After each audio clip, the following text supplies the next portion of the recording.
Assalamualaikum warahmatullahi wabarakatuh. This is Nai.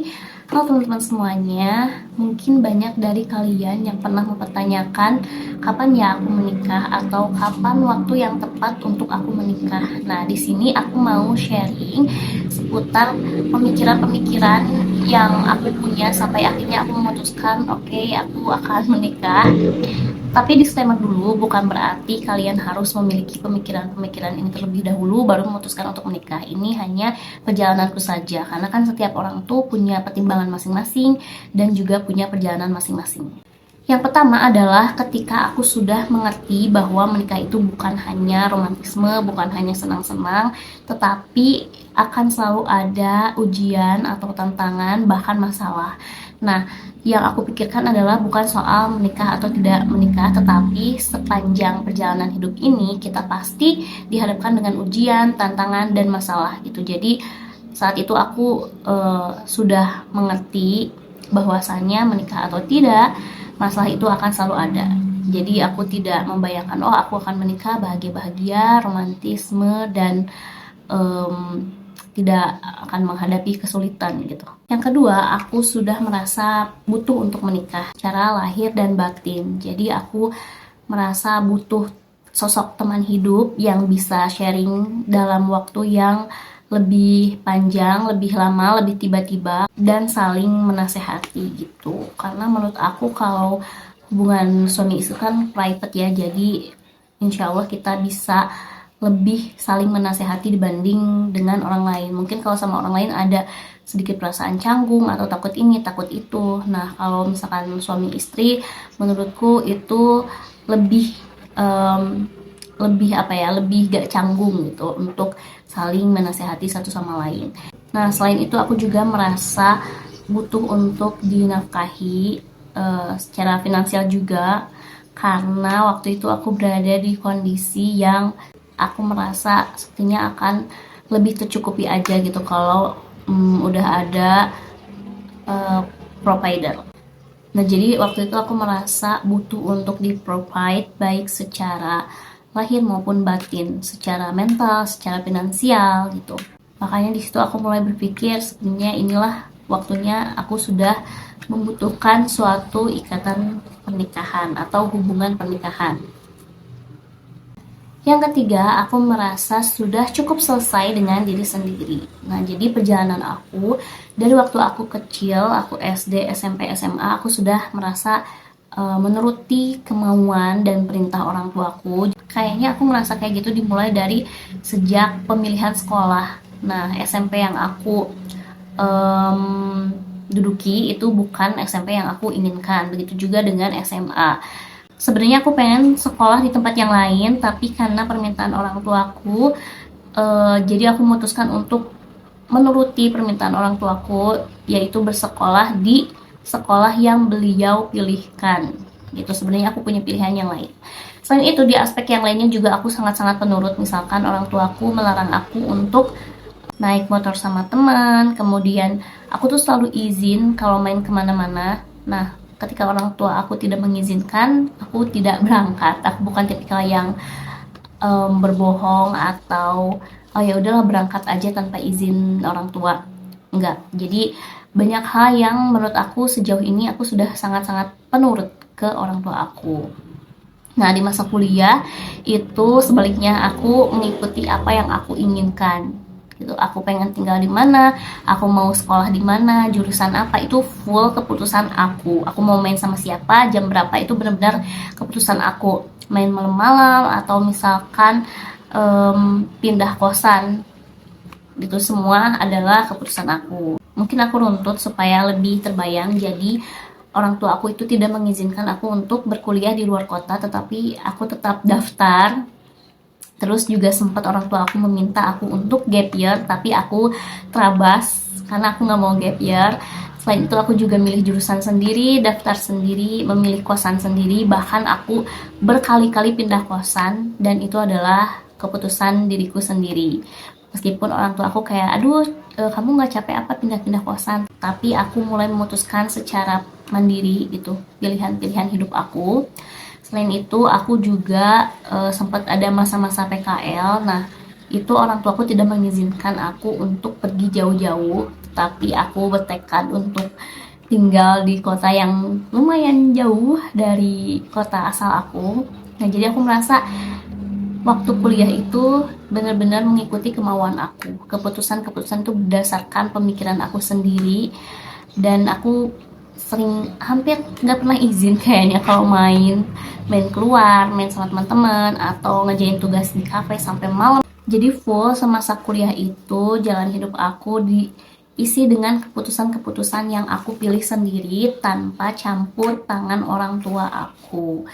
Nah, disitulah aku merasa kayaknya aku udah cukup selesai dengan diri sendiri, karena aku sudah pernah melewati fase sangat-sangat menuruti permintaan orang tua. Aku sudah melewati fase hidup sesuai dengan keinginan diri sendiri. Kemudian juga aku mulai mengenal diri aku seperti apa. Jadi aku mulai merasa sepertinya ini udah cukup itu untuk kasarnya mau aku jadi nurut banget udah pernah, terus aku bersikap semau aku juga udah pernah. Insya Allah setelah menikah nanti aku tidak akan kelujuran kemana-mana atau melupakan rumah gitu, karena aku sudah melewati fase itu. Yang keempat adalah aku memiliki pemikiran bahwa perasaan itu sifatnya tidak permanen. Jadi ketika aku marah, aku tidak akan selamanya marah. Ketika aku sedih, selamanya tidak akan sedih. Dan hidup itu berdinamika gitu. Jadi ketika di pikiran aku saat itu, ketika nanti aku mungkin bertengkar dengan suami atau ada gesekan-gesekan konflik, aku akan mengerti bahwa perasaan kesal itu tidak akan permanen gitu. Jadi aku gak mau nanti kalau misalkan aku nikah, suami aku dan aku berantem, terus aku mikir kayak, oh oke, aku tidak akan gini-gini ke dia selamanya, aku tidak akan bla selamanya. Aku tidak ingin mengungkapkan kata selamanya, karena menurut aku perasaan itu tidak permanen. Dan pemikiran itu juga yang membuat aku mengerti bahwasannya rasa sayang, rasa cinta, rasa hormat itu harus dipupuk dan diupayakan setiap hari. Nah, jadi begitu, entah itu dari sifat emosi yang negatif maupun positif, aku menyadari bahwa perasaan itu tidaklah permanen, dan untuk yang negatifnya harus kita upayakan untuk kita redakan atau kita atur, dan untuk yang positif itu kita harus upayakan untuk dipupuk setiap harinya supaya selalu ada dan selalu tumbuh. Yang kelima adalah aku mulai merasa kecewek-cewekan. Oke, mungkin kalian bingung mendengarnya, tapi mungkin teman-teman yang udah tahu aku dan sekitar aku yang udah tahu sifat aku, pembawaan aku, pasti tahu banget kalau aku tuh orangnya keras. Kemudian aku juga dominan, dan mungkin karena dari zaman sekolah aku sering memimpin entah itu eskul atau kelas atau grup belajar, jadi aku lebih terbiasa untuk memimpin dibanding dipimpin gitu, makanya aku ngeyel juga. Tapi setelah aku belajar, kemudian aku ikut kajian sana sini, nah alhamdulillah secara perlahan sifat-sifat kewanitaan itu muncul di aku, dalam artian kemauan untuk dibimbing, kemauan untuk mendengarkan, untuk melayani. Nah, itu mulai muncul diri aku. Bahkan teman-teman aku sendiri juga gak sedikit yang ngasih tahu ke aku, kamu sekarang tuh udah mulai berbeda, udah mulai feminin lah ya, kalau kata mereka gitu. Nah, itu tidak aku dapatkan secara instan, tetapi secara perlahan-perlahan aku belajar, kemudian pemikiranku sedikit berubah dan hatiku mulai melunak gitu. Jadi aku merasa, oh, aku udah insya Allah cukup siap untuk menjadi seorang istri. Dalam artian di sini tuh sifat-sifat aku udah melembut lah gitu dibanding aku yang dulu. Selain itu, aku juga mendengar dari salah satu kajian bahwasannya fitrah perempuan itu adalah senang untuk dipimpin, senang untuk dinasehatin, dan jauh dari kata ngeyel gitu. Nah, dari situ aku berusaha untuk belajar lagi supaya lebih tenang lagi, lebih kalem lagi, lebih menerima pendapat, menerima saran, terutama dari suami aku. Karena kalau dari orang lain tuh aku masih agak keras gitu sih, cuman menurutku gitu, dari pemikiran aku lebih bisa menerima pendapat dari suamiku dibanding dari orang-orang yang lain.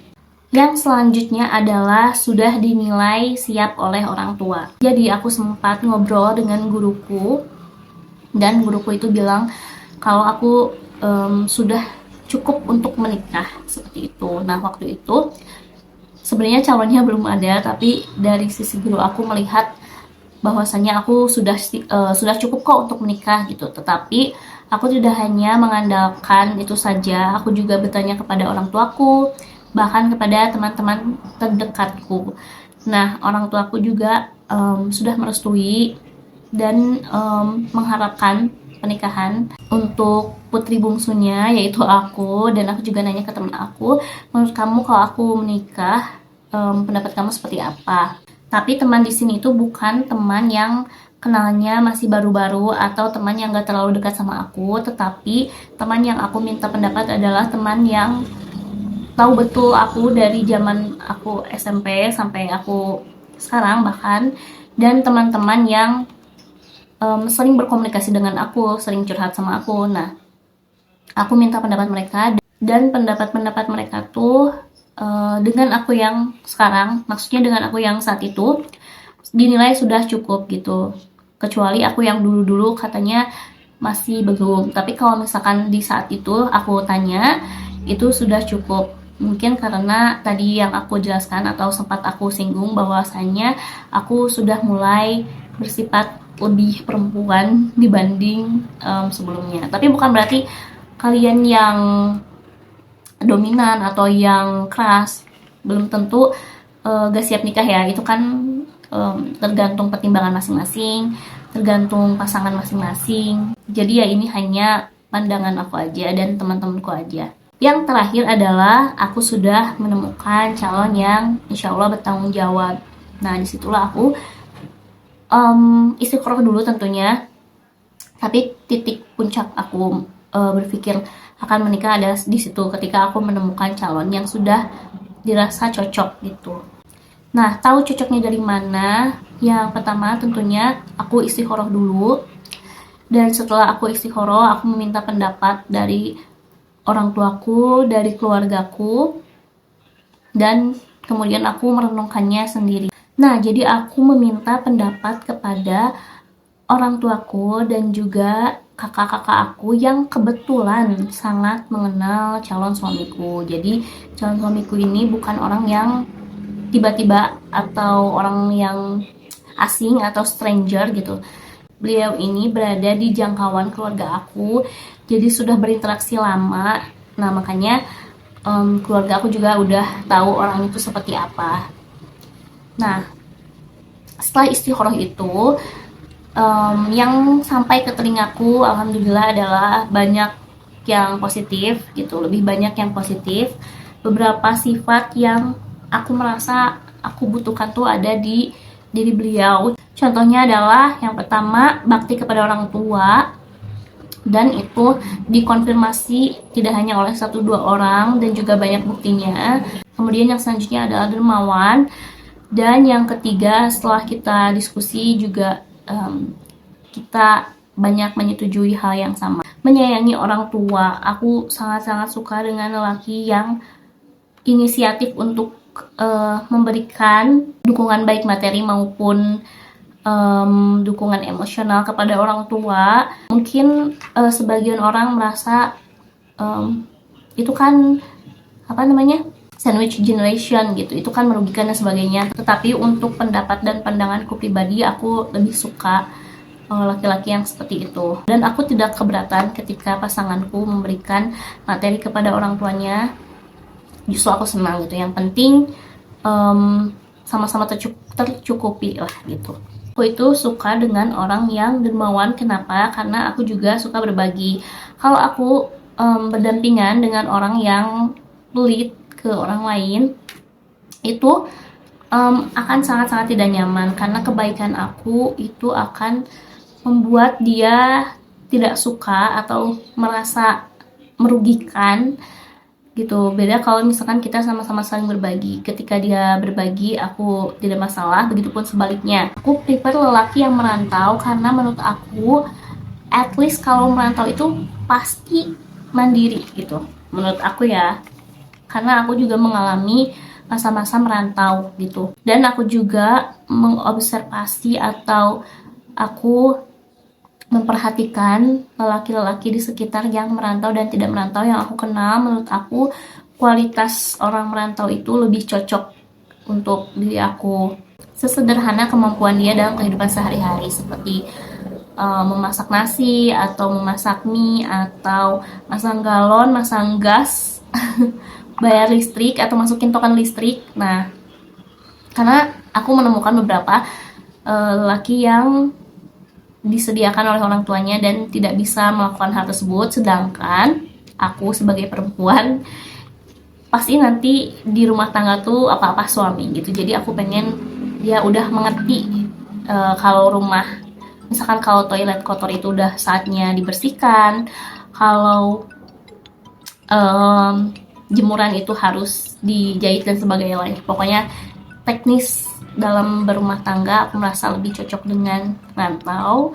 Selain itu dalam sikap dan pemikiran juga aku merasa lebih condong dengan pria yang rantau. Dan alhamdulillah calon suamiku ini juga merantau, jadi aku merasa insya Allah cocok. Nah, jadi puncaknya aku memutuskan menikah adalah itu, ketika aku sudah menemukan sosok yang menurut aku cocok. Karena kalau nggak ada calonnya ya tidak terwujudkan pernikahan itu, kayak gitu.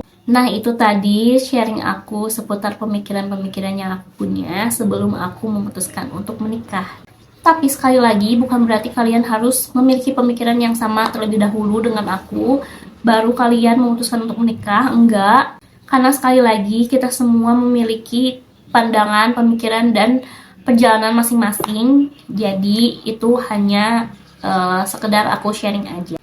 Insya Allah untuk kedepannya aku akan lebih aktif lagi dalam membuat video. Jadi untuk teman-teman yang baru nonton, aku harap bisa subscribe, dan untuk teman-teman yang udah subscribe aku, pertahankan karena aku akan berusaha untuk membuat video lebih banyak lagi supaya kita bisa terus-terus berinteraksi.